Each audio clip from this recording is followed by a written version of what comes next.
The history of my filming in the Himalayas in Tak, this village, goes back to 1969 when I first arrived. In Kathmandu I bought a little Japanese 8mm film camera. It didn't have zoom, it didn't have sound, it was very, very primitive, and the films were very expensive, to me anyway, as a student. So I decided to take just a few films, and those remain, of my first 15 months of fieldwork. It would have been wonderful to have had a decent video camera at that time, but of course they weren't invented. I also brought with me a decent tape recorder and a decent camera from the people who'd funded me. These had to be used rather sparingly because there was no electricity and difficult to get batteries and so on. But I have some sort of audio-visual record of that first visit, a few hours of film and tapes. Later I tried to make up some films from these, joining the sound and the film. The film was rather poor quality, it seemed, though I think 8mm nowadays could be made to look quite good. But when I tried to make it up into little films, splicing it and cutting it and so on, it took hours. It was very slow and very unsatisfactory, particularly with the sound having to be put on top in some way. So it really didn't give me any real taste for what one might do with anthropological filmmaking. When I came back in 1986, I still had no real idea that I'd do much filming. I was back to revisit and to do some anthropology, so I brought back the same little camera and took a little bit of film, and Sarah, my wife, took quite a lot of photographs, black and white and some colour, and slides. We began to use slides quite a lot, but that wasn't very satisfactory, and in 1987 we did the same thing. We went on a long trek and took this little camera, and there was some rather nice film that might have been taken on that trek of old dances and songs, but it was no good because the camera wasn't much good, and when we tried to put the sound and the camera together again, it wasn't satisfactory.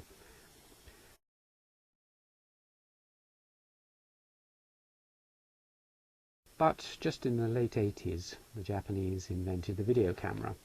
So this was a great excitement. In 1988 I came back with my first video camera. A video camera has immense advantages over a little film camera like the one I'd had before. The films last for 90 minutes instead of 2 or 3 minutes. Much, much cheaper. They can be reused. It's marvellous in low light. It has zoom lenses. It has, and above all, it has sound, because in filmmaking, sound is usually, and particularly in television, just as important as picture. And so these video cameras, this Video 8 camera, was a tremendous leap forward.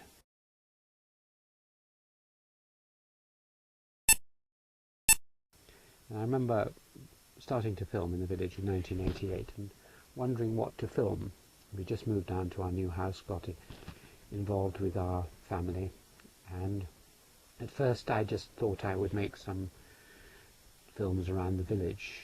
I had in mind something which I could use for teaching students, something like an analysis of how the buffalo played its part in the village, or how they dealt with death or illness, or something like this. So I was thinking of composite films made out of bits and pieces of whatever I could film. So I went round the village filming this and that, a few seconds here, a few seconds there. The film technique, I'd not been taught any film technique, it was pretty poor. I panned and zoomed too much, didn't take cutaways. I knew nothing really about filmmaking, but bits and pieces are interesting. I can't remember how long it took me to realise that just doing sort of desultory filmmaking around the village would not be entirely satisfactory. And I was beginning to become involved, as was Sarah, with our family, and particularly with Dilmaya. So it occurred to me, I'd seen films made by anthropologists around people's lives, particularly a series on African women, Maasai women. So I thought, well, why don't I concentrate on Dilmaya and her family and start filming her? So I think from 1988, and particularly from 1990 onwards, I started making films about Dilmaya and her daughter Prem Kumari, their relationship, and other members of the family. Dilmaya began to understand what I was wanting to do, and intuitively encouraged me and helped me. She would do things slowly, carefully, with insight, do them again. She wasn't worried by intrusive filmmaking. I'd come up very close when she was working and film her. And so we established a kind of film relationship, which is quite difficult to do, but very important for good filmmaking.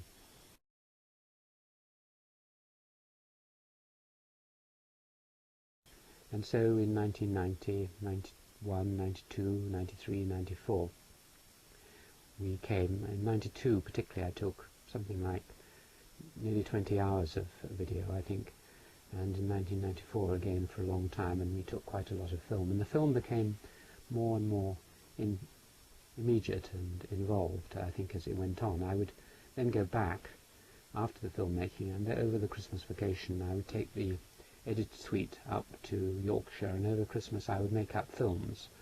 It was quite easy to make a film very quickly, because if you made a simple film which cut bits out, then you could make up a whole film in a morning.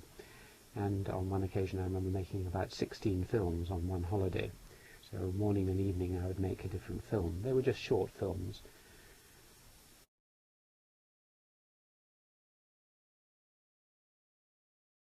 One thing I learnt from that and from showing the films to students was that composite films, that is trying to put across an idea like the reaction to death or something like that, didn't work if you made it too analytic. What people really enjoyed were the films where I had just taken a single event, followed the old idea that you take one time, one event, one place, and shown this in depth. This was the beauty of these cameras. You could let them roll and not worry too much about the expense, and you could always reuse it and cut out bits. Very easy to edit. So I used to go up and, for example, went up and just made a film of them bundling up wood, and that, which lasted 20 minutes, was very involving. Nothing happened except a small family going up to the wood and cutting a few trees and branches and bundling it up and bringing it down again. But people who watched it said that worked really well, whereas if I'd taken little bits of wood out of that and put it with other stuff from elsewhere, unless you did it extremely well, it doesn't work. So this was the technique that I developed using the Video 8 camera.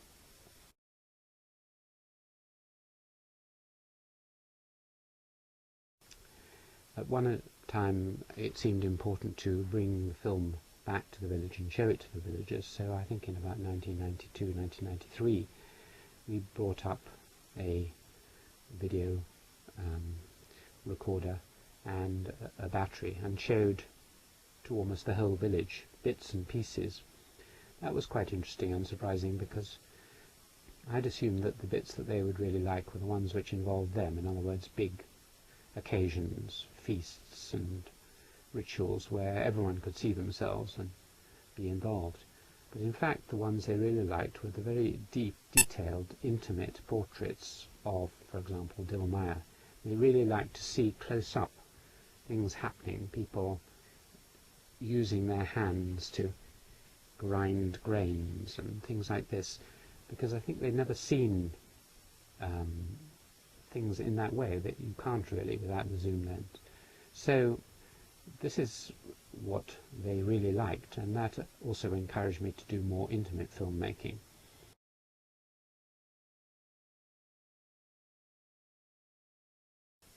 I also began to use the film in a new way in Cambridge. I don't know that anyone else has ever done this.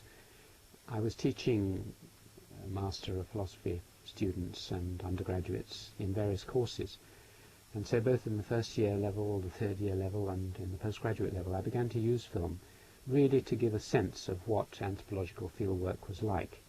It had always occurred to me that just to read monographs didn't give you much sense of this, and therefore I would make up these films over Christmas and then use the opportunity of having intelligent students to show it to show a series of these. At its height, what these became were sort of what I call virtual reality days, where we'd invite a group of students either out to our home or to a room in a college or somewhere, and spend nearly the whole day with them. We would start showing films in the morning, explain the village background, and show more and more intense films through the day. Have lunch together. In the evening, we would all close in together and show films in which a lot of emotion was involved, shamanic trances and so on. I'd hand out some local drink or the equivalent to get them slightly in the intoxicated mood that people are at during these shamanic trances. On one or two occasions I actually had people from the culture, including on one occasion the shaman who had been appearing in a film was there, and he did a little ritual over all the assembled students. And so through the smell we would light a little incense stick, through the food, through the drink, and through the film and the sound, try and create the actual feeling of being in the Himalayas. And those who've participated in this, and it's been going on for 10 years or so, have said that it often is one of the most interesting and richest part of their undergraduate or postgraduate experience, actually seeing what an anthropologist does.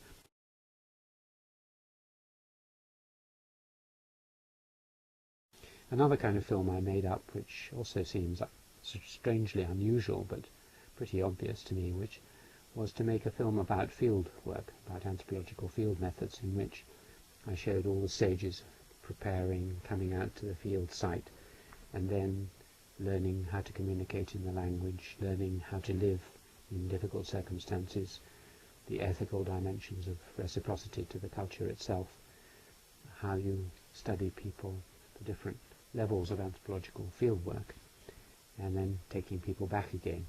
And it's often more exciting to see this actually being done than just getting a lecture about it or reading a book about it. So I made up a 3-hour film about anthropological field work.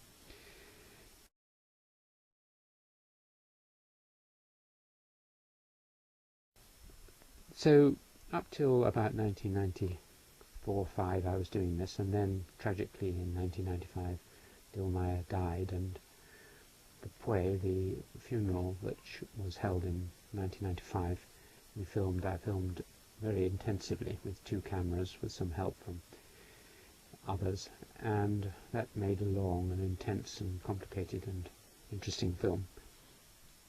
After that, 2 things really happened. One is that the zest of filmmaking slightly declined. My real object to my filmmaking, both the subject and the object of my filmmaking, Dilmaya, had died, and Prem Kumari was still there, but the family was somewhat dispersed and things were not nearly as interesting without her.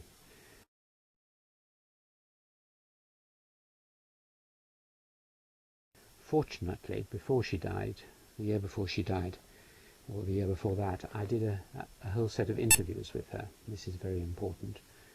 My previous filmmaking had been rather from the outside, and you heard people talking but you didn't engage with them.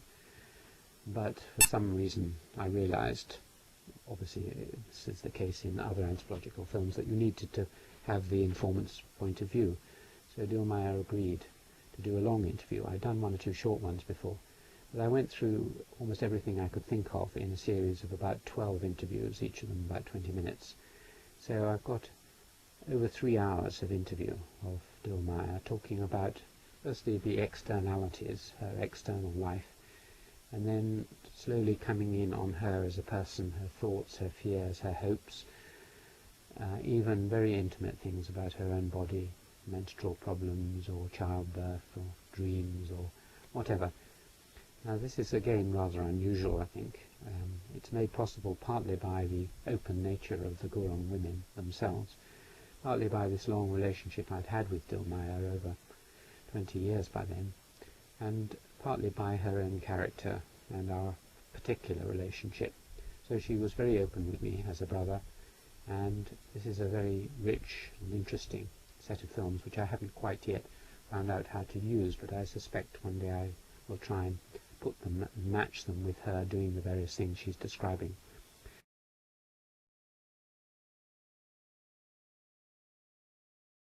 In about 1991, I moved on from video 8 to high 8. Now high 8 is quite a lot better. The quality is perhaps double, so that high 8 is just about usable if well transposed on television. It looks okay. Video 8's a bit rough, and so from 1991 or 1990 I had high 8. The next development was in the late 1990s when digital media began to spread, and in about 1998 I bought a small digital camera, much smaller. It had certain advantages.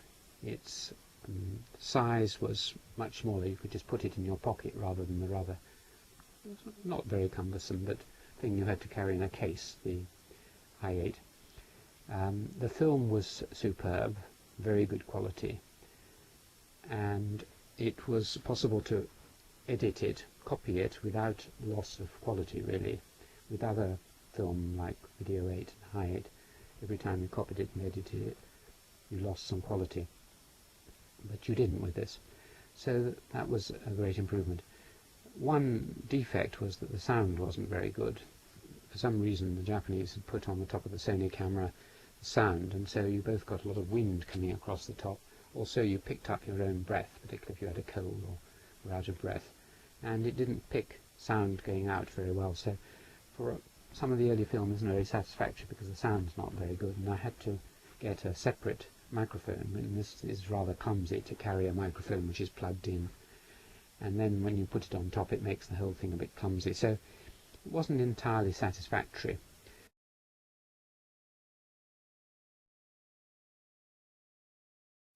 The most recent development, which really has finally, I think we reached as far as I expect I'll go, is what's known as a 3-chip 3CCD camera.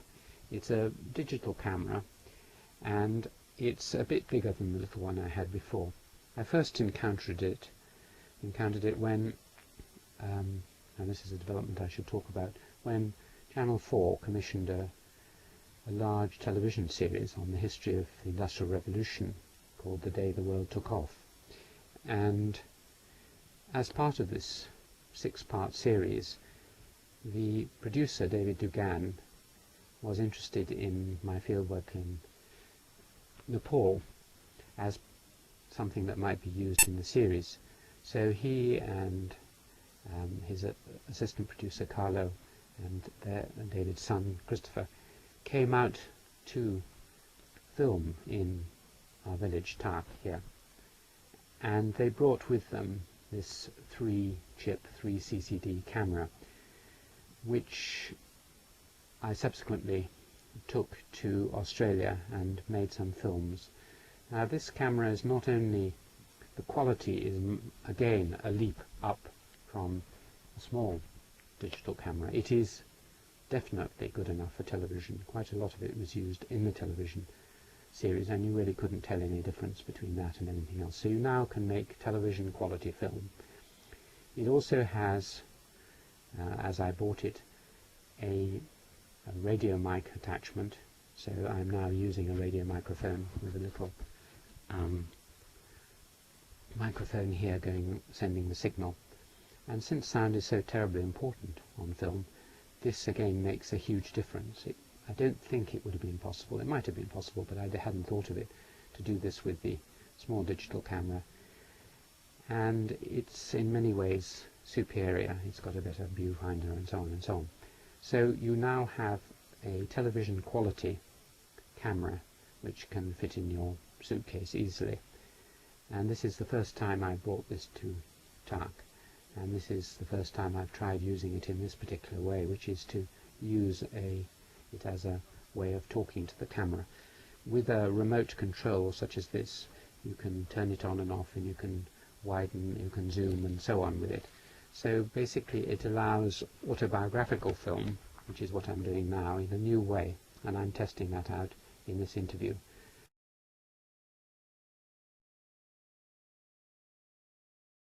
But it also means that I can originate really high quality film. We used it in Tak, we used it in Istanbul, and we used it in Australia, and also in Venice. So it makes it possible really for the producer or for myself to make the film. And this is going back to the early days of anthropology. It's a sort of an interesting circle. In the very early days, anthropologists went off with their own cameras. They carried them, they were cumbersome, heavy, expensive, and so on, but they made the film.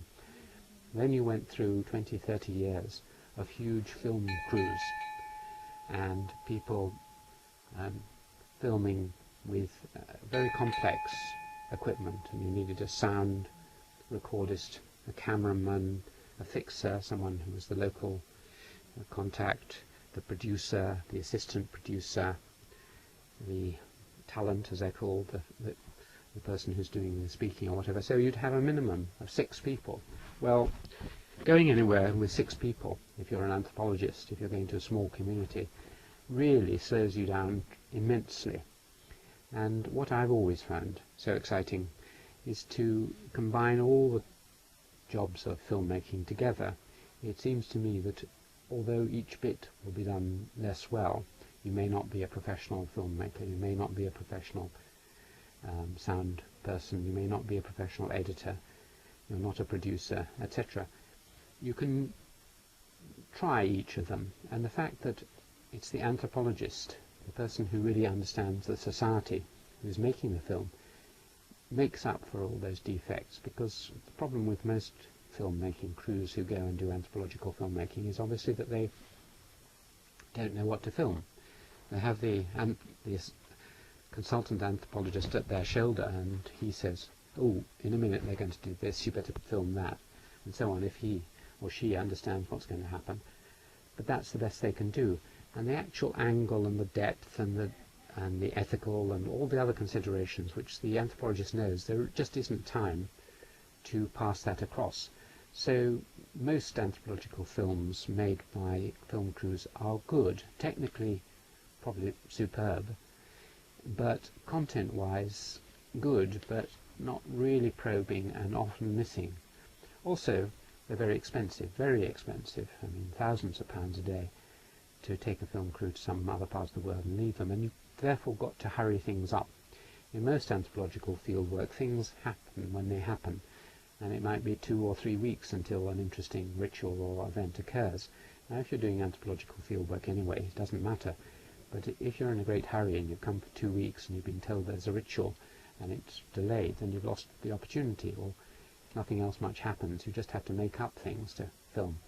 So that sort of hit and run, disappearing world to a certain extent, anthropology, where you had the anthropologist as consultant and the filmmaking crew making their own film with their own agenda, often thinking of more in terms of artistic considerations than anthropological ones, didn't seem satisfactory. It also seemed rather sad. I mean, I've been involved as a kind of consultant on various films, and it's not very satisfying. You hang around, and then they say, well, where should we go now? And you say, well, it might be interesting to go up there. You go up and have a look, and they film and spend another few hours, and then so on. And maybe you get to say a few things for a short time, but mostly it doesn't work.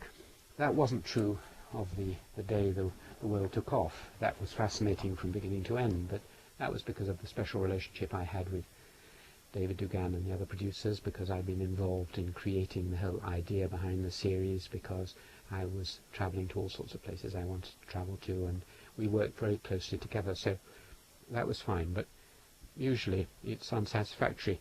It's also unsatisfactory because putting the film, as they say in French, mise en scène, putting it into the camera, i.e. filming, is only a very small part of the interesting part of filming. The period before, where you decide what to film, is just as interesting and important, but you're excluded from that to a large extent, though you might be slightly involved. The editing, the putting it together, the montage as it's called in French, is in many ways the most interesting part, and that of course you're largely excluded from. I mean, if you've got a good working relationship, you may go and have a look at versions of the edited film, but you don't do that yourself. And one of the pleasures of the early filmmaking I did in Tak was that I not only did all the filming and decided what to film, but then I would make up the films myself and learn something about editing. And this is what I can potentially do now. So what I really like is to stop the division of labour, to bring everything together, because this had been my experience to a large extent with previous forms of creative activity like writing. I mean, with writing you do it on your own and you do all the stages, you work out what you want to write about in a plan, and then you do the writing and then you check it. Only at the last minute, when you've got the finished product, do you kind of disseminate it by handing it over to a publisher. I mean, there may be a little bit of work they do in terms of copy editing and getting people to read it, but on the whole it's a finished product when you give it to them. With films in the previous period, you were just one of a part of a team. Now, it's fun being part of a team, but it's also fun doing the whole thing yourself. So this new equipment allows you complete liberty. I can now take this film, take it home, make it into thousands of different films. And that was another great advantage, of course, of video over film. With film, it was very expensive, and you really could only make a film out of it. With video, it's a resource. It's something out of which you can make as many films as you like. You make all sorts of drafts, different versions. It's like a first draft, the film you make, and then you cut it and use it in different contexts in different way and play around with it. So that I suppose more than 100 hours of film which I've taken in this village in Tak can be used in dozens of different ways.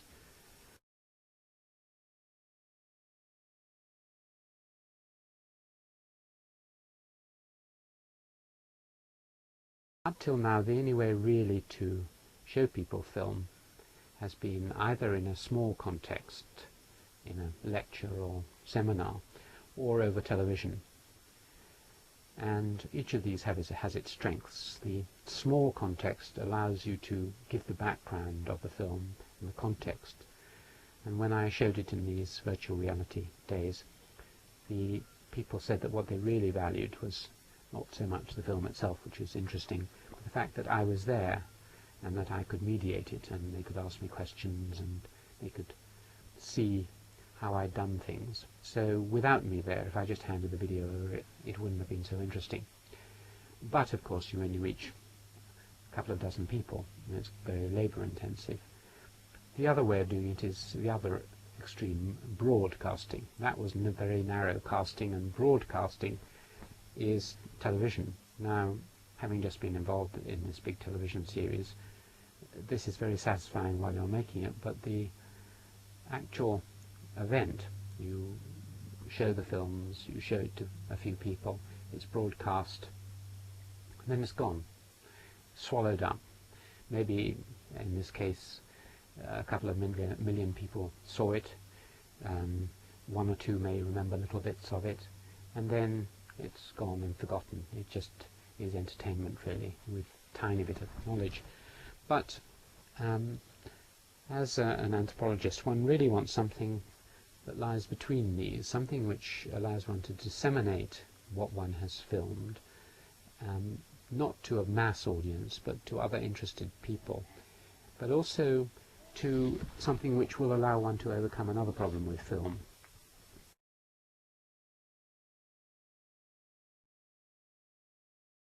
Another problem with film, which I feel strongly when I compare it to books and writing and articles, is that it's very difficult to put ideas across on film. When one writes, one thinks abstractly, and language, written language and spoken language, is very good at conveying abstract ideas. Speaking is fine, so one can convey complex thoughts by either speaking, which isn't quite as good, or writing, or mathematics, very abstract ideas. And that's for a well-known reason, which is that you use abstract symbols which can refer to things, and therefore people, once they're trained to pick up these symbols, can gain an enormous amount from reading a book or a poem or whatever. On the other hand, film, a little bit more like music. That is to say, it's more easily graspable. A child can respond an untrained child can respond to television or to certain kinds of music without any training. It's much more basic because, in fact, what you see is what you get. The relationship between the thing that is being represented and the representation is very close with a film or a photograph. And therefore, it's very easy to understand. On the other hand, it's quite, in fact, almost impossible to convey ideas. The television program that I mentioned, the series that David Dugan made on the day the world took off, did attempt very bravely to put across ideas and succeeded to a large extent. It succeeded because the ideas were kept fairly simple, and also by using various devices, quite new devices, interesting devices. For example, a seminar, a group of academics talking, and this was the center core of the film, and so you could put the ideas into that and then take people off and hear them talking about their ideas. So there's quite a lot of talk and commentary and voiceover, and the pictures were used very subtly to support the theme of the ideas. So this was almost as close as talking radio as you could get, and yet visually very attractive. Now, that shows it is possible, but it's very difficult. And since, as an anthropologist or as a thinker, I really want to get across not just the feelings that one has in anthropological fieldwork or in encountering another society, but also the ideas one wants to put across. How does one do that? Now, one idea which is beginning to emerge is this kind of thing, me actually saying it. You're now mixing media. You're using the voice, which can convey ideas, giving lectures, which are good for ideas, but combining it with some film. In this case, just an interview film, but one might mix in other bits of interesting film as relevant, and one would combine the two. That's possible. But another possibility which is beginning to emerge is because a new medium is emerging beyond film and beyond texts, kind of multimedia. I've been interested again in this for a long time.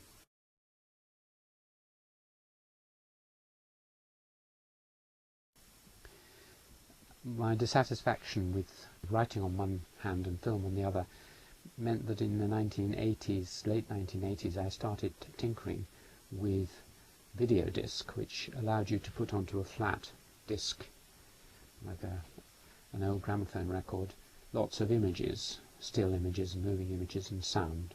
And so we made a video disc about the Naga peoples of the Assam-Burma border. That was the first of its kind, an anthropological video disc.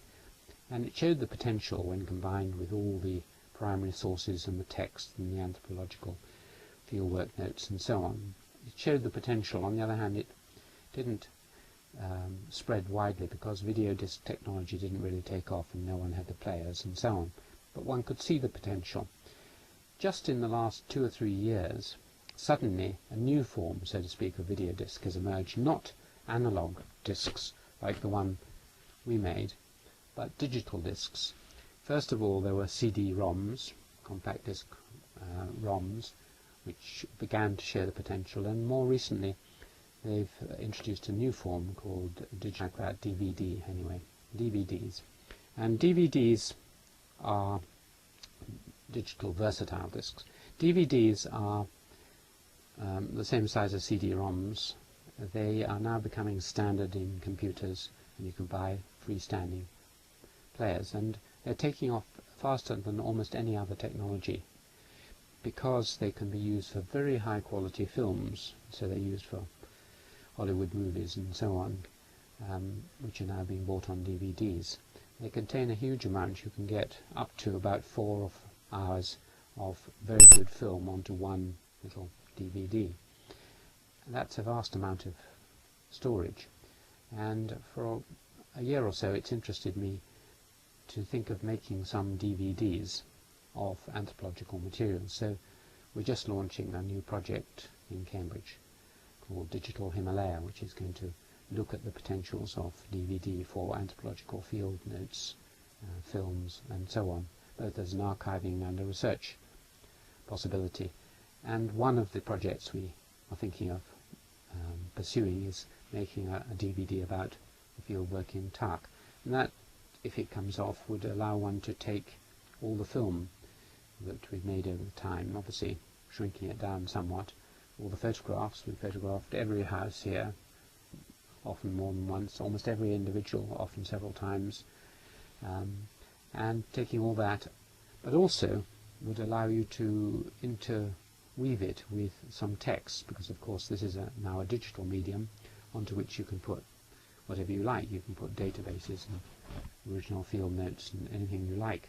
And of course it's searchable. It's just a very large storage medium. And so you could basically put, as I dreamt many years ago when I first came to this community, you could put a representation of this village onto a DVD for posterity.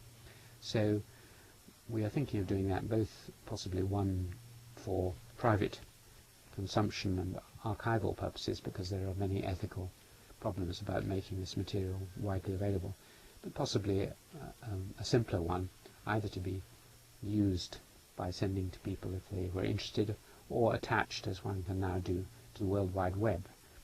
The latest DVD players, PlayStation 2 for example, which plays DVDs, also has a link to the internet. So new possibilities are beginning to emerge. This digital camera can easily, the material from this through what's known as a firewire, can be taken out and put into a computer, which you can then edit your films, and then you can make a DVD of it. So all that early film is now having a possibility of a new use. One obvious use, and this is not research, but this is archival. A lot of my work was influenced in the early days by the work of Christoph von Führer-Heimendorf, my PhD supervisor, who was a very keen anthropological filmmaker and photographer, and he took many hundreds of minutes of film in India, Nepal and elsewhere, and also many thousands of wonderful photographs. He rather went against the trend. His colleagues were not very interested in this and rather pooh-poohed it, but he pursued it, and he got a little bit of money from the BBC to make these films, and then later on the professionalization of television meant that he couldn't do it anymore. But his film is now clearly of immense archival value, because he's filmed societies and groups which no longer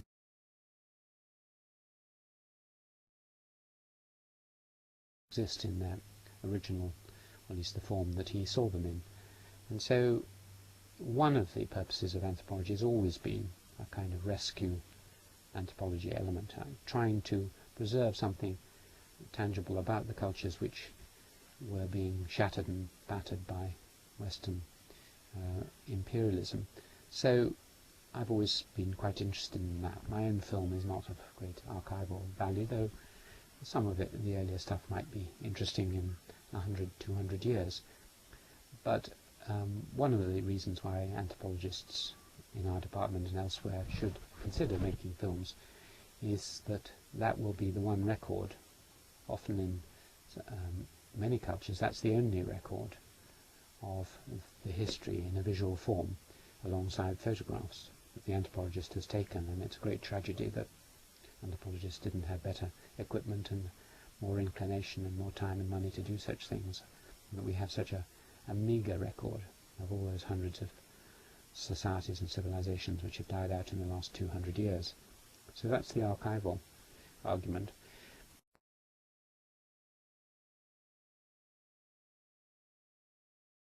In terms of anthropological research itself, there are a number of ways in which I think filmmaking helps.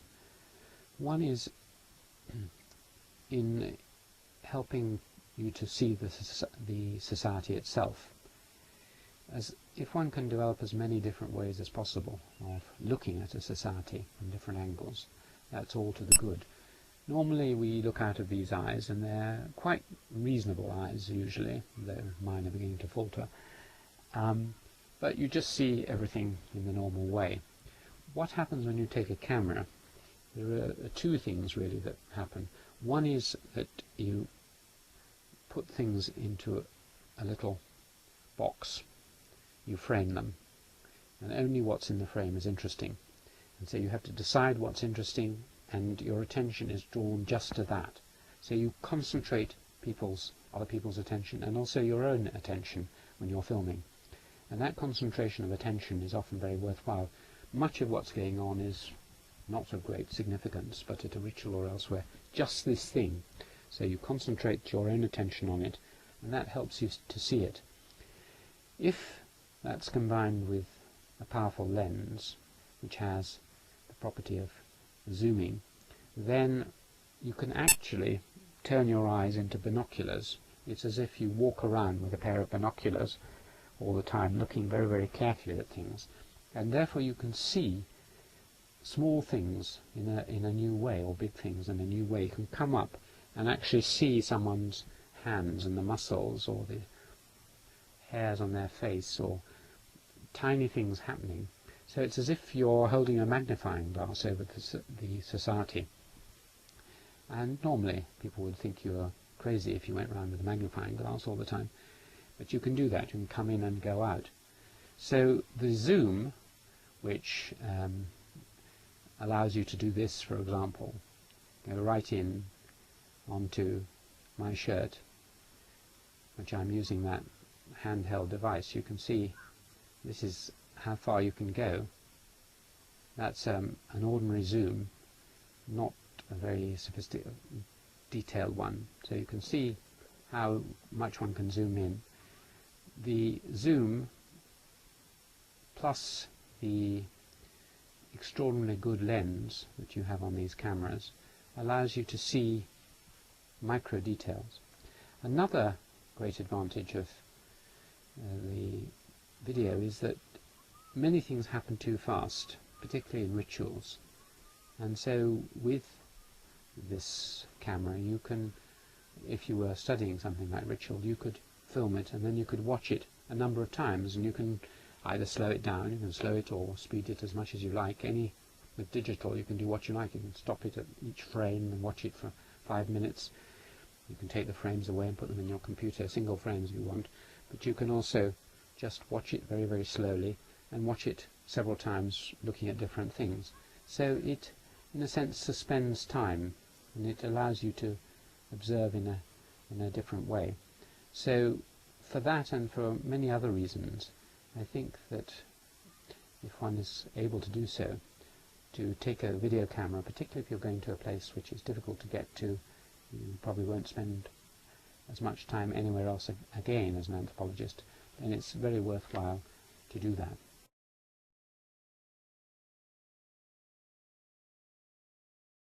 As I mentioned, I was never trained to make films, and my films are all pretty rough and ready.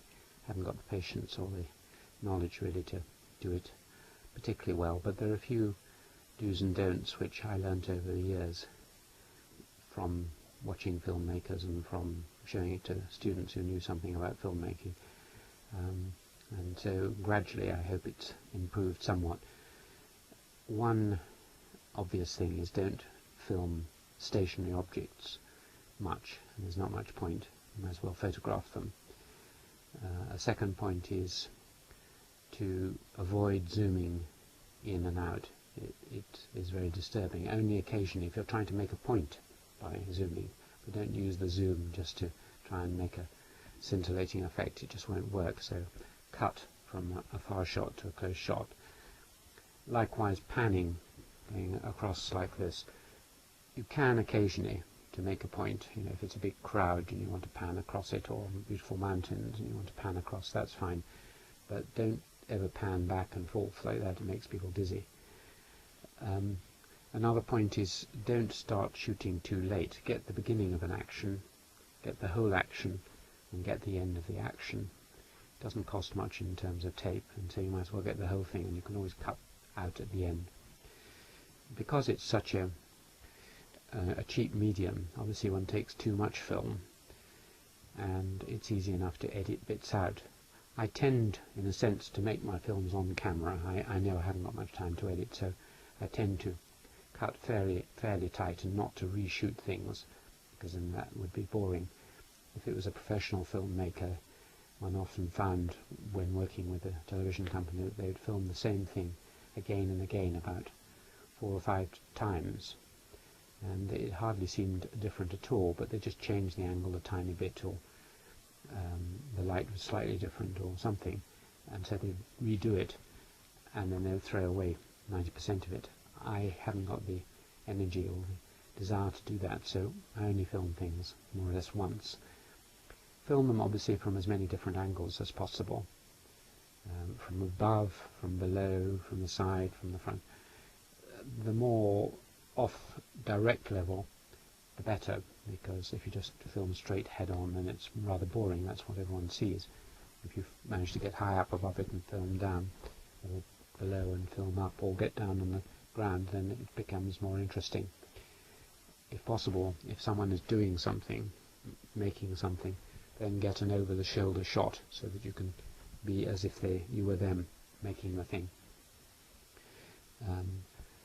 Get plenty of what are known as cutaways, that is people watching whatever's being done, or things going on beside, so that if there's an awkward join you could just cut to some other thing that's happening at the same time and then smooth across those joins. Make sure that the sound is good, because that's the most important thing. Light doesn't matter so much. Two personal do's and don'ts. One is never use a tripod. Now that seems a bit strong. I expect if I had a tripod now I would be using it, but instead of just putting it on a rock. But my aversion to tripods is one which many anthropologists have. Some of the great anthropological filmmakers discovered, often through accident, losing their tripods, that it was much more interesting to film without a tripod. And I've noticed recently with the filmmakers in the television series I was involved with, they hardly ever used a tripod. They carried the often heavy camera on their shoulders, because you're then much more flexible. It has two advantages. You can be where you want to be. You can crouch down, get up very quickly, whereas tripod's only useful for a set piece view, like a mountain. That's the only time they used it in Tark, was to film the mountains. And the second reason is that human beings aren't absolutely static, and their eyes aren't absolutely static. So if they see film which is absolutely still, surprisingly it's unconvincing. Whereas if you see film that has got a slight movement on it, then that's how we are. We move slightly. So move around with the film. Moving film doesn't matter either. I used to be told that you filmed absolutely static and then didn't move and then moved somewhere else. Well, that's not how human beings see things. They move around. So if you're filming a complex event, keep the camera rolling and move around and film, because that gives it a sense of authenticity. Likewise, don't worry too much about obstructions and so on. Again, I used to worry about this and try and keep the film pure. But it doesn't matter if someone wanders across. You just keep filming, because that's how events are. People wander across in front of you, and it makes it more interesting in many ways. And so just try and parallel the natural way in which you would see things and film that. And sometimes it's particularly nice if you are actually being involved in something. If they're holding a feast and they offer you some food and you're filming, the food comes across and the film goes on, because then you feel very involved. A number of the rituals I've filmed, for instance, I filmed sitting, and I'm the person who's being blessed, for example, and then filming looking up, filming like this, and the thing comes over my head and so on, and you feel, the audience then feels they are actually participating in the event. That makes it much more real than if it's from outside. I mean, there's a general rule that the more the camera moves around and the closer you are to things, the more intimate it all is. And anthropology really thrives on intimacy. One isn't going for beautiful films. So basically use one's instincts. Have a look at the film after you've made some and see what horrible things you're doing all the time, and also show it to friends after the first serious sessions and ask them frankly to comment on what's going wrong, because the first films will be probably not very good. It's worth trying, obviously, before one goes to the place one really wants to film, and making sure that it's at least adequate. So those are a few tips on filming.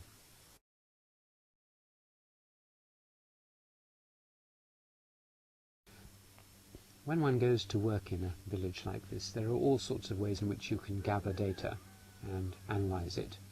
There are very formal methods. For instance, very formal interviews. You set it up, you maybe take your camera or tape recorder, and you formally, for an hour or two, interview an important person. That's a formal, often structured interview. You have a set of questions written down. You ask the first one, write the answer, second one, and you do that to a number of people. That's structured interviewing. That's one form of activity. Another kind of formal activity is a census. You go around house by house and you ask the same questions in each household.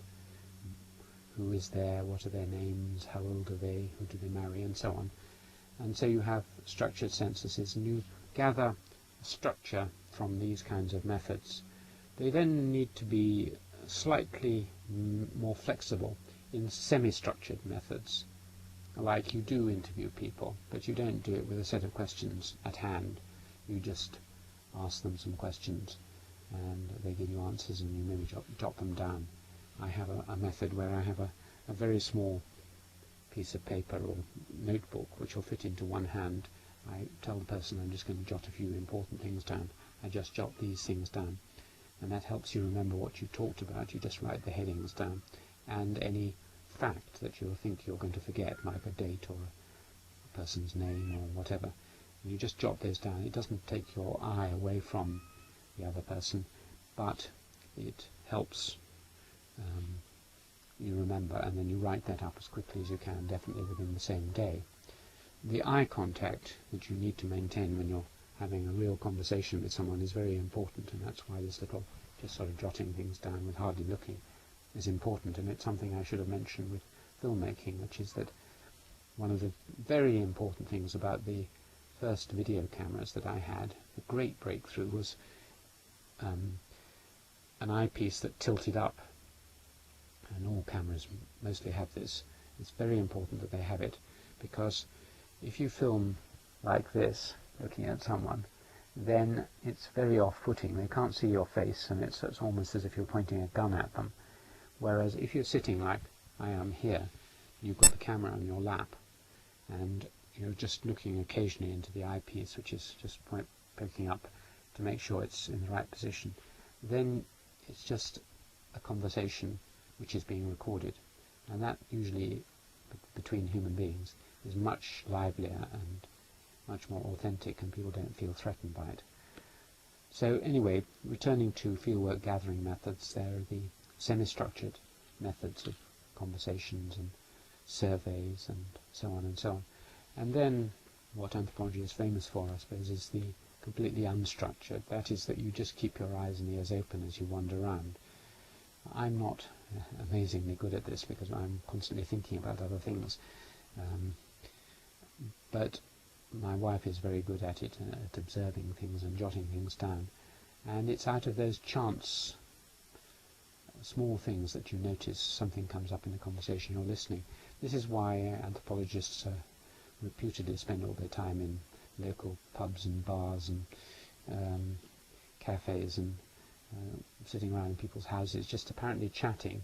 But it's this chatting, talking to people, listening to people, especially in the evenings, where most of the sincere and deeper material comes out.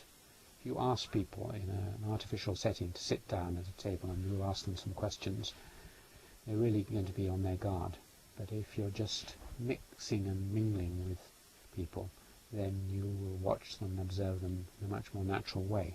Of course, it's not the idea that it's absolutely natural that they don't notice you're there is not usually nonsense. It is my experience that if you film for quite long periods, people ask me, they say, aren't people shy of the camera? Well, my experience is that they're not, partly because I've been filming here for many years and they're pretty used to it.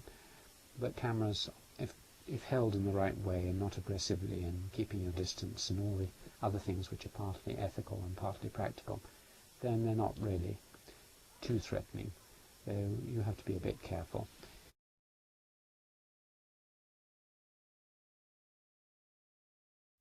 There is the question again, both in filming and elsewhere, of the ethical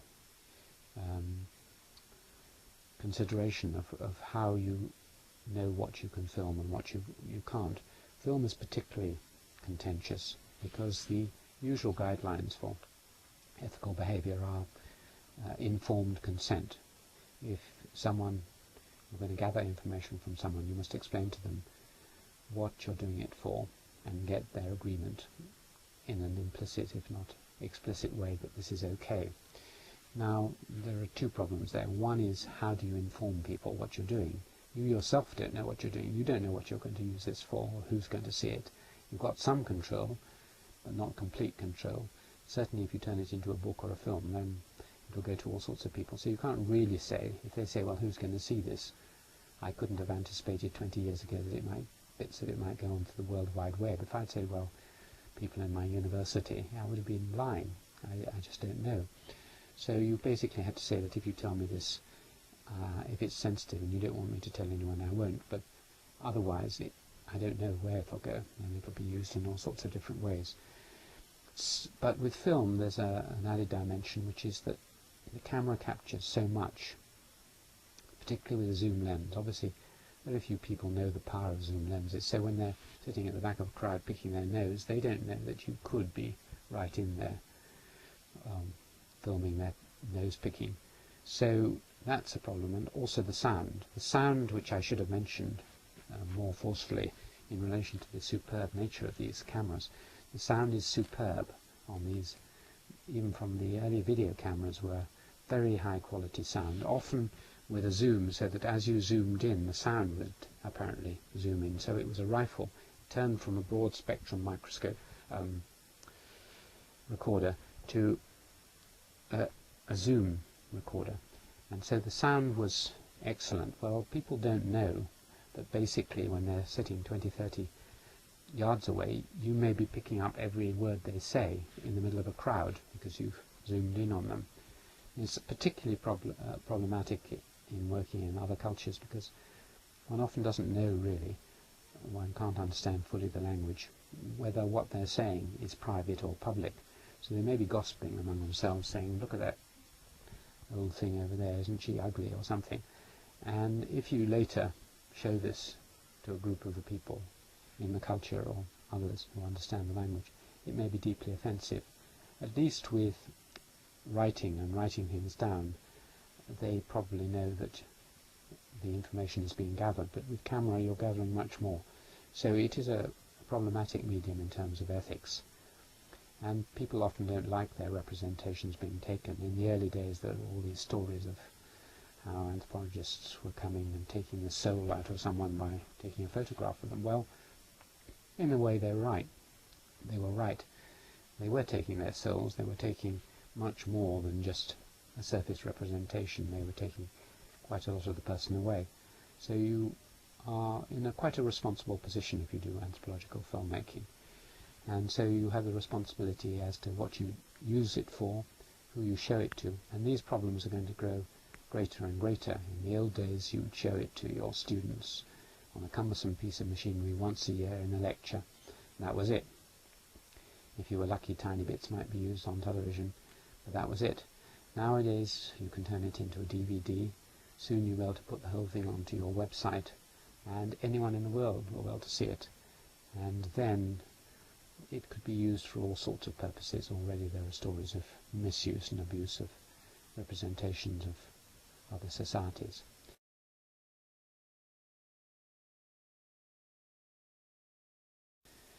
One ethical responsibility you do have, and the final one I'm mentioning, is that finally we hope to bring back quite a lot of this material, put it onto DVDs or videos, and deposit it in a local museum run by the people of this culture, so that their children and their grandchildren can have some representations of a society which, as I know and as they know, is changing so swiftly that in 20-30 years it will be difficult to remember how it worked. So that's, again, a useful aspect of anthropological filmmaking. So I think it's a marvellous additional medium. It doesn't replace the book or the writing or the research or anything else, but it certainly supplements it, and it can be great fun.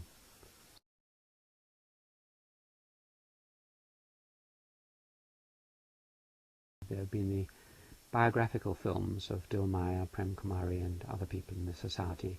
There have been the film interviews, particularly of Dilmaya, the 3 hours of Dilmaya, but also film interviews of members of her family. There have been lots of films of rituals lasting up to 3 hours with the funeral and other rituals and dances. There have been films of agricultural processes, all the different agricultural processes, particularly to do with rice. There have been various crafts and craft activities, house thatching, woodwork, and so on. And then there have been films of leisure and miscellaneous films of different activities in the village. So there are about 5 or 6 major categories, and each one has its own interest and is worth pursuing in its own right.